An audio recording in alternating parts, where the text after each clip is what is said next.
খুতবার শেষ পর্যায়ে আমাদের অনেক মসজিদে দেখা যায় যে অনেক মুসল্লি দাঁড়িয়ে যান, অর্থাৎ ইমাম সাহেব খুতবার শেষ পর্যায়ে আছেন, ওই অবস্থার মধ্যে অনেকেই দাঁড়িয়ে যান নামাজ শুরু করার জন্য। তো এরকম কাজ যারা করে তাদের এই কাজটি আসলে সঠিক কিনা, বা এরকম কাজ করার হুকুম কি, এই বিষয়টা একটু আপনাদের সাথে শেয়ার করবো ইনশাআল্লাহ। এ বিষয়ে প্রথমে যদি আমরা একটা হাদিস শুনি, যেটা মুসলিম শরীফের মধ্যে হাদিস উল্লেখ করা হয়েছে। তো সেখানে উল্লেখ করা হয়েছে, এক পর্যায়ে একটা হাদিসের এক অংশে রাসূল সাল্লাল্লাহু আলাইহি ওয়া আলিহি ওয়াসাল্লাম তিনি বলেছেন, যে ব্যক্তি খুতবা চলাকালীন সময়ে পাথর স্পর্শ করলো সেজন্য অনর্থক একটি কাজ করলো।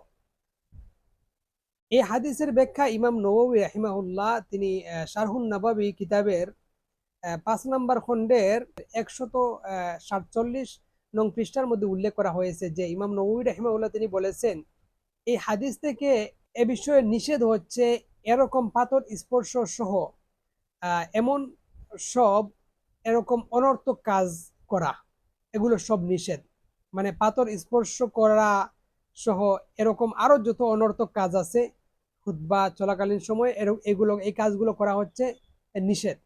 সুতরাং দেখা যায় যে এরকম একটা পাথর সরানো এটাও যদি নিষেধ হয়, তাহলে এরকম দাঁড়িয়ে যাওয়া এটাও হচ্ছে নিষেধ।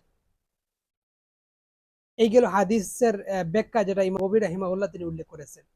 এরপর যদি আমরা ফাতাওয়া দেখি, যেমন আল মাউসুয়াতুল ফিকিয়া আল কুয়েতিয়া, সেই কিতাবের 19তম খণ্ডের 85 নং পৃষ্ঠার মধ্যে উল্লেখ করা হয়েছে, ওয়ুকরাহুল আবাসু ওয়াল ইলতিফাত, অর্থাৎ এমন কাজ করা, যেমন ছটফট করা, যে শেষ হয় না কেন, অথবা এদিক সেদিক তাকানো, এরকম কাজ করাও হচ্ছে মাকরুহ।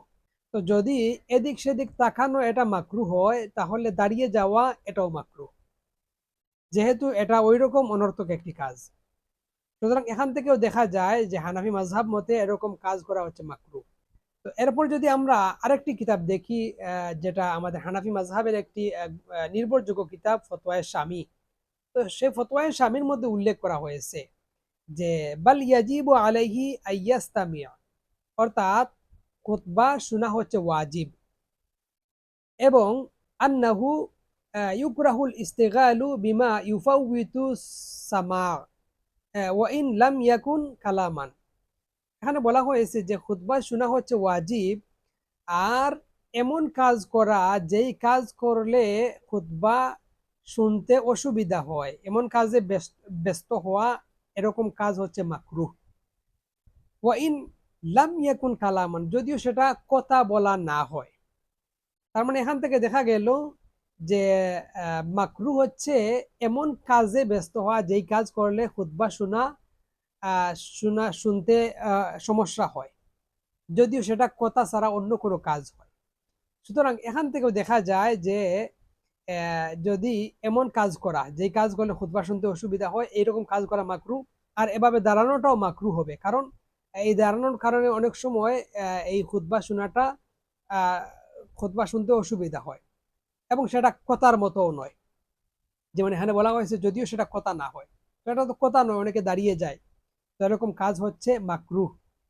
এখন কেউ যদি এরকম কাজ করতে গিয়ে খুতবা না শুনে, তাহলে এই খুতবা না শোনার কারণে তার ওয়াজিব তরকের গুনাহ হবে, যেহেতু খুতবা শোনা হচ্ছে ওয়াজিব।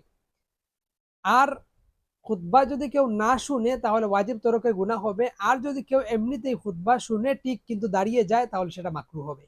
ইমাম যখন মিম্বরে উঠবেন, মিম্বর থেকে নামার আগ পর্যন্ত কোনো কথা নাই, কোনো নামাজ নাই।